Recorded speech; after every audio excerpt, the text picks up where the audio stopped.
మిల్లర్ల సమస్యలను వెంటనే పరిష్కరించాలని BC political JAC state chairman doctor Rachala Yugender Goud ప్రభుత్వానికి విజ్ఞప్తి చేశారు. హైదరాబాద్ లోని బషీర్బాగ్ ప్రెస్ క్లబ్ లో ఏర్పాటు చేసిన మీడియా సమావేశంలో ఆయన రైస్ మిల్లర్ల సమస్యపై మాట్లాడారు. మొత్తం సీఎంఆర్ అప్పగించినా కూడా రాష్ట్రంలో దాదాపు 400 మందికి, వనపర్తి జిల్లాలో 36 మంది రైస్ మిల్లర్లకు ధాన్యం కేటాయించకుండా సివిల్ సప్లై అధికారులు తీవ్ర ఇబ్బందులు గురిచేస్తున్నారని ఆరోపించారు. గతంలో కెపాసిటీ మించి కేటాయింపులు చేశారని, ఆలస్యమైన మొత్తం సీఎంఆర్ అప్పగించారని, సీఎంఆర్ ఇచ్చాక డిఫాల్ట్ ఎందుకో సివిల్ సప్లై అధికారులు చెప్పాలన్నారు. సీఎంఆర్ ఇచ్చిన 2 నెలల తర్వాత 25% పెనాల్టీ, 12% వడ్డీ ఏ లెక్కన కట్టామంటున్నారని ప్రశ్నించారు. అప్పుడే పెనాల్టీ వేయక 2 నెలలు ఆగి పెనాల్టీ వేయడమే గాక దానిపై ఈ రోజు వరకు వడ్డీ చెల్లించమనడం ఏంటో అర్థం కావడం లేదని వాపోయారు.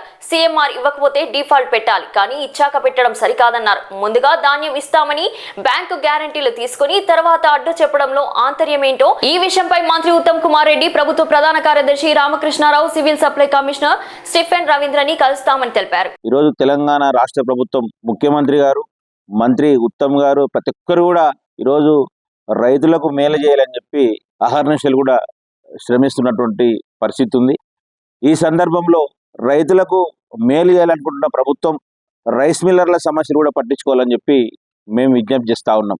ఎందుకంటే ప్రస్తుత సీజన్లో వనపర్తి జిల్లాలో చూసుకుంటే ఈరోజు వరి ఎక్కువగా పండుతుంది. మిగతా రాష్ట్రం అంతా కూడా అదే పరిస్థితి. ఈసారి వర్షాలు పుష్కలంగా ఉండడంతో వరి ధాన్యం ఎక్కువైతే దాంట్లో సన్న రకం బోనస్లు ఇస్తున్నందుకు సన్న రకాలు కూడా ఎక్కువ పండిస్తున్నటువంటి పరిస్థితి ఉంది రైతులు. మరి ఈ మధ్యలోనే దాదాపు 79 వనపర్తి జిల్లాలో 79 మంది రైస్ మిల్లు కూడా ప్యాడీ అలాట్మెంట్ చేస్తూ ఉన్నాం. ఈ సీజన్కు మీరు బ్యాంక్ గ్యారెంటీలు కట్టండి అని చెప్పి ప్రభుత్వం ఒకటి సర్క్యులర్ జారీ చేసింది.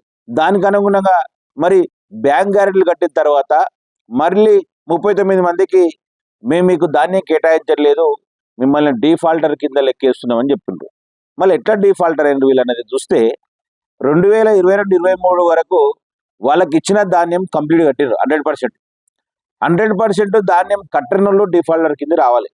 కట్టినాక కూడా డిఫాల్ట్ ఎందుకంటే అప్పుడు లేటుగా పెట్టిండ్రు అని చెప్పి 25% పెనాల్టీ, 12% ఇంట్రెస్ట్ ఇవ్వాలంట. అంటే 2 years కింద కట్టిండ్రు. ఆ 2 years కూడా వాళ్ళకు రబీ ఖరీఫ్ ధాన్యం ఇచ్చిండ్రు.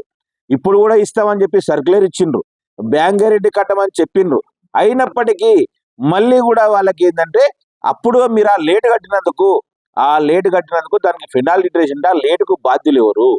ఎప్పుడు వీళ్ళకు ఉన్నదానికంటే అధికంగా ప్రెషర్ పెట్టి ఇచ్చి మీకు గోదాములు లేక నిల్వ చేసుకునికే 6 నెలలు లేటుగా పెట్టించుకున్నది ప్రభుత్వం కాదని అడుగుతా ఉన్నా. మరి లేటుగా పెట్టించుకున్నది మీరు, 2 నెలల టైం ఇచ్చి పెట్టించుకున్నది మీరు, 6 నెలల టైం ఇచ్చి పెట్టించుకున్నది మీరు. ఒక్కొక్క గోదాం కాడ ఒక లారీ 15 రోజులు ఆగిన పరిస్థితి కూడా మనం చూసినాం. మరి దీనికి బాధ్యత ప్రభుత్వం వహించకుండా ఈరోజు వీళ్ళు ఏదో బాధ్యత వహించినట్టు 2 సంవత్సరాల కింద దానికి ఇప్పుడు ఇంట్రెస్ట్ అంటే నిజంగా సివిల్ సప్లై కార్పొరేషన్ బదులు ఫైనాన్స్ కార్పొరేషన్ అడిగితే బాగుంటుంది అధికారులు. నిజంగా ఇది ముఖ్యమంత్రి దృష్టికి, మంత్రి గారి దృష్టికి పోవట్లేదు. కొద్దిమంది మిల్లర్లు కావచ్చు, బడ నాయకులు కావచ్చు, లేకుంటే అధికారులు కావచ్చు, ప్రభుత్వాన్ని కూడా తప్పుతో పట్టించి ప్రభుత్వాన్ని అప్రతిష్టపాలు చేస్తూ ఉన్నారు.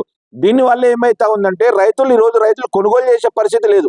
రైతులు ధాన్యం కొనుగోలు చేయకుండా ఈరోజు ఎవరికి అప్రతిష్ట వస్తుంది? ప్రభుత్వానికి చెడ్డ పేరు వస్తుంది. ప్రభుత్వానికి చెడ్డ పేరు తీసుకురానికి కొందరు అధికారులు ఇటువంటి తిక్క నిబంధనలు తీసుకొచ్చి ఈరోజు కుట్ర పంతా ఉన్నారని చెప్పి మేము అంటా ఉన్నాం. అదేవిధంగా 2017 నుంచి కూడా ప్రభుత్వం కూడా ఒకసారి ఆలోచించాలి. మళ్ళీ వీళ్ళకు